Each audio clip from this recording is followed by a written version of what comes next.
So Bob, we've been talking a lot about AI recently at the company. Are you using AI for anything right now? Well, I am playing around with it a little bit to try to understand things, and I'm, kind of paying attention to what our development team is doing mostly.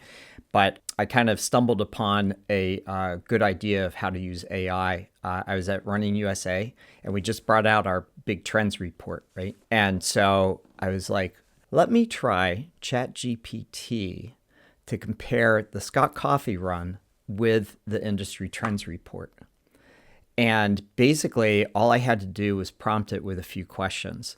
So I basically went in and I said, um, I have a race and I would like to compare it with, industry trends report. And what I'm going to do is I'm going to feed you a spreadsheet from my race, the Scott Coffee Run for 2023 and 2024. And then I'm going to feed you data from the trends report. And I'd like to get output that is comparing things based upon the registration growth, the gender breakdown, and the age breakdown. And I copy and pasted from the spreadsheets from the data that I downloaded from RunSignup for participants. So I actually uploaded the participant list into ChatGPT for both years. And then it kind of figured out on its own what column was the birth date column. And then it figured out the age ranges for, like how many 20 to 29-year-olds there were and how many 30 to 39-year-olds there were and stuff like that. And it kind of summarized all that data and then it put it into a report. And the report was formatted. And I copy and pasted this into the blog post so that people could see what is the output of ChatGPT. But basically, I accomplished this task in 20 minutes. I was talking to this person on Monday evening, and we were talking about this idea. And so I woke up a little bit early on Tuesday morning, and I could not go to sleep thinking about it. And I think it's pretty amazing what it's able to do. So all these charts here are from ChatGPT?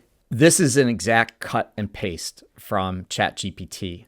All the sizing, all the bolds, all the tables.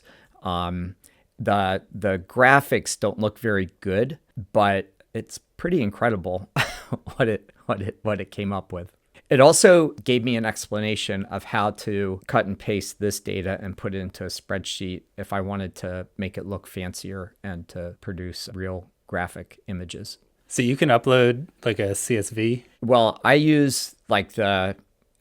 don't use the free version. I use the $20 a month version.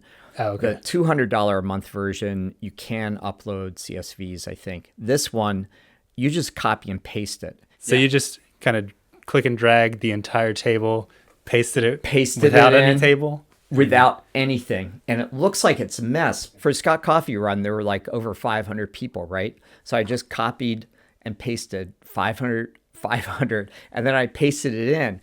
And it goes, and it looks horrible when it's going in, but it understood everything.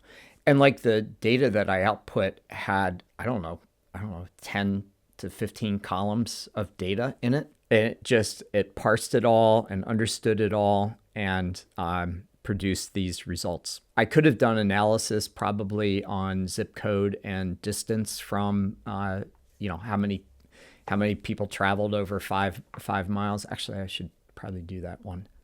I might do a separate blog post on that sometime.